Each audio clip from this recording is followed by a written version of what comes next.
Liste. Bonjour et bienvenue sur RTL, Olivier Faure. Bonjour à vous. Il paraît que la forme, c'est le fond qui remonte à la surface. La situation en Ukraine inquiète au plus haut point les Français, mais visiblement n'intéresse pas beaucoup leurs représentants. Et hier, c'est dans un hémicycle aux 2/3 vide que le débat sur le sujet s'est déroulé à l'Assemblée. Est-ce que c'est bien raisonnable? Est-ce que c'est bien responsable? Non. Ça vous a choqué, vous aussi? Oui, ça m'a choqué parce que je pense que nous sommes à un moment de bascule, à un moment où le sort non seulement de l'Ukraine, mais de l'Europe et même du monde est en train de se jouer. Et que dans ce mauvais remake du bon, la brute et le truand, où Trump cumule le rôle de la brute et du truand, nous avons besoin de marquer notre solidarité avec le peuple ukrainien, de faire bloc et donc de manifester, y compris par la forme, par le symbole, notre présence active et notre volonté d'aller jusqu'au bout déterminé face à ce qui se passe aujourd'hui. Alors vous y étiez dans l'hémicycle et vous avez donc entendu François Bayrou dire « Nous sommes forts et nous ne le savons pas ». C'est la méthode Coué ou c'est la vérité? Est-ce qu'on est aussi fort que ça? Mais vous n'avez pas peur, vous, aujourd'hui? Mais bien sûr que je suis, comme tout le monde, avec une forme d'inquiétude qui me tient jour après jour. Mais ce que je sais, c'est que l'Europe est une puissance qui s'ignore et qui, malheureusement, a trop longtemps confié sa sécurité aux Américains, espérant que ce parapluie serait toujours ouvert. Et que donc là, ça peut être un mal pour un bien, finalement. Je préférerais qu'on vive une autre situation, mais je crois que nous sommes effectivement au pied du mur et que les alertes pourtant données par Trump lui-même dans son premier mandat, qui n'avaient pas alerté les Européens, en tout cas pas suffisamment, et qui n'ont pas permis, par exemple, d'avancer sur la défense européenne, j'espère que cette fois-ci, tout le monde comprend que ce que dit Trump, avec les excès qu'on lui connaît, mais qui aussi incarne aussi une lente dérive américaine qui avait commencé avant lui. Et donc, est-ce qu'il est en train de devenir un adversaire, un ennemi de l'Europe, Donald Trump? Est-ce qu'on en est là? En tout cas, il n'est plus un allié. Et donc, il ne faut pas compter sur les États-Unis. Il ne faut pas compter sur Donald Trump pour venir au secours de l'Ukraine. Ce qui a été dit cette nuit, en fait, et que tout le monde découvre ce matin, il va couper l'aide, il va couper aux Ukrainiens, les vivres, en fait, les munitions, plus exactement, aux Ukrainiens. C'est d'une brutalité incroyable. Et il pratique à la fois une diplomatie de l'humiliation, une mondialisation de la brutalisation, et tout ça au seul service de Poutine. On se dit qu'effectivement, on a là un renversement d'alliance qui était imprévisible, imprévu, et qui doit nous bouleverser et nous faire comprendre que nous avons maintenant une obligation, celle de nous défendre par nous-mêmes et de dépendre que de nous-mêmes. Ce qui d'ailleurs, sur le plan, y compris militaire, mais après au-delà, sur le plan commercial, ne peut que nous aider. Est-ce qu'on doit être unis? Vous dites on est au pied du mur. Est-ce que ça veut dire que dans les circonstances, les socialistes que vous représentez soutiennent le gouvernement quoi qu'il en coûte, que vous soutiendrez le fait de faire passer l'effort de défense de 2 à 3 ou 3,5% du PIB? Là-dessus, vous dites oui, pas de problème, on est derrière vous? L'objectif, je le partage. Après, tout dépend comment est-ce qu'on assure, comment est-ce qu'on le paye. C'est 30 à 45 milliards de plus. Oui, bien sûr. C'est-à-dire oui, le point de PIB, c'est 30 milliards, pardon. Donc, effectivement, c'est considérable. Et donc, ça suppose de savoir comment est-ce qu'on le finance. Vous avez appelé au patriotisme fiscal, ça veut dire quoi? Ça veut dire que dans un moment où le sort de notre pays, notre continent est en jeu, ça suppose que chacun en prenne conscience. Je préférais que Bernard Arnault explique qu'il est prêt à mettre une partie de sa fortune au service de la défense européenne, plutôt que de le voir courir à l'investiture de Donald Trump. Ça me paraît être là de l'ordre du patriotisme. Et patriotisme fiscal, c'est accepter l'idée qu'à un moment, effectivement, ceux qui ont plus doivent contribuer davantage. Il faut une nouvelle taxe ou un nouvel impôt pour financer la guerre qui toucherait les plus fortunés, c'est ce que vous dites? Je pense, par exemple, oui, en fait, il y a une contribution qui doit être présentée par le gouvernement, que nous allons approuver, même si elle n'a rien à voir avec la guerre, pour le coup. Il n'a rien à voir avec la guerre. Pour financer le budget. Bien sûr, mais qui était une taxe de 0,5% sur le patrimoine des plus riches.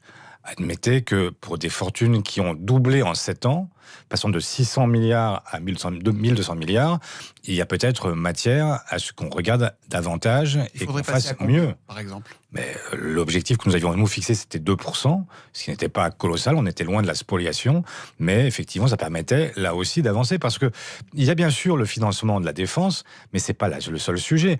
Nous avons une guerre en Europe. Bien, on passerait de 0,5 à 2%, donc plus un point et demi, pour financer la guerre, pour l'effort de guerre. J'allais venir à ce que nous devons financer, c'est-à-dire que nous devons trouver des financements non seulement pour financer notre défense collective, mais nous avons aussi une guerre qui, elle, est assez visible désormais, qui est une guerre contre le réchauffement climatique, et que nous ne pouvons pas abandonner cet objectif-là non plus, et que nous avons par ailleurs des millions de Français, 9 millions de Françaises et Français qui vivent sous le seuil de pauvreté. Donc, à un moment, il faut se reposer la question de nos équilibres, et comment est-ce qu'on avance, et ça suppose que là, il y ait une discussion serrée. Est-ce qu'il faut piocher dans les 210 milliards d'avoirs russes qui ont été gelés pour tout ça aussi? Oui, bien sûr. Et pas seulement les intérêts. Et je vois que ça bouge, y compris hier dans le débat à l'Assemblée, j'ai entendu Gabriel Attal dire lui-même, alors que ce n'était pas la position du gouvernement jusqu'ici, et c'était pas la position de Gabriel Attal, Premier ministre, qui a dit maintenant il faut aller plus loin, effectivement, faire en sorte que là aussi, ce n'est que justice. C'est dire simplement qu'on ne peut pas avoir des oligarques qui sont venus placer leur argent ici, qui soutiennent le gouvernement Poutine, et accepter que non seulement ils nous fassent la guerre, mais en plus que ce soit nous qui la payons. Non, il faut que ce soit effectivement la Russie qui paye les propres conséquences de ses actes. Ceux qui ne sont pas forcément d'accord avec ça, c'est le Rassemblement national. Alors sur la dissuasion nucléaire française, l'idée d'ouvrir le parapluie aux autres, ce serait une trahison nationale, disait hier Jordan Bardella, ici même hier matin. Marine Le Pen, elle a qualifié de folie un autre sujet, l'envoi de troupes en Ukraine, fussent-elles des troupes de maintien de la paix. Est-ce qu'elle a raison? Est-ce que c'est pas la prudence qui commande de ne pas envoyer de soldats là-bas? Mais Marine Le Pen fait semblant de ne pas comprendre. La réalité, c'est qu'il ne s'agit pas d'envoyer de soldats français au front, alors que la guerre... On parle de troupes de maintien de la paix, elle dit. Fussent-elles des troupes de maintien de la paix? Dans ces cas-là, on arrête avec les casques bleus, on arrête avec toutes celles et ceux qui permettent, bien sûr, de garantir la sécurité et une paix durable. Que veut-elle? Elle veut que nous puissions, en fait, admettre ce que les Russes adoreraient. Une pause dans la guerre, le temps de se reconstituer, puis après de redémarrer pour aller plus loin en Ukraine, et pourquoi pas dans les pays baltes, et pourquoi pas en Pologne, et pourquoi pas permettre de reconstituer le rêve de Poutine, qui est de retrouver la Russie du Tsar ou celle de l'Union soviétique. Donc, à l'évidence, si demain il y avait un traité de paix, il suppose être garanti et sécurisé par une présence militaire qui permette de dire aux Russes: c'est pas reculer pour nous sauter. Dans ce contexte extrêmement tendu, est-ce que vous souhaitez, Olivier Faure, que François Bayrou puisse tenir la boutique jusqu'en 2027, ou est-ce que vous appelez de vos voeux une nouvelle dissolution quand elle redeviendra possible, une sorte de dissolution, de clarification à partir de cet été? Bon, ça dépend de François Bayrou lui-même. Je sais pas. Moi, je n'ai pas de décision définitive à vous annoncer ce matin. Ça supposera de voir ce qu'il prend comme grande décision. Il y a des étapes importantes qui viennent, qui sont devant nous. François Hollande hier matin disait la priorité, c'est la stabilité jusqu'en 2027. Vous n'êtes pas tout à fait sur cette ligne? Pas de manière automatique? Pour moi, il n'y a pas de garantie, d'obligation de notre part à donner une sécurité à François Bayrou. Il doit comprendre qu'il vit sous une forme de tension, et que s'il n'est pas prêt, et pour l'instant il s'est montré peu disponible pour de vrais compromis, si à un moment il n'est pas capable de le comprendre, effectivement, il prend le risque de partir. Et donc, c'est le principe de la dissuasion. C'est pas un soutien acquis, donc on l'entend bien. Avant ça, il y aura un congrès au Parti Socialiste. Ça sera bien les 14, 15 et 16 juin, c'est ça? Oui. Ce sera où? Il n'y a pas encore de décision prise, mais on vous l'annoncera très vite. Ce sera où?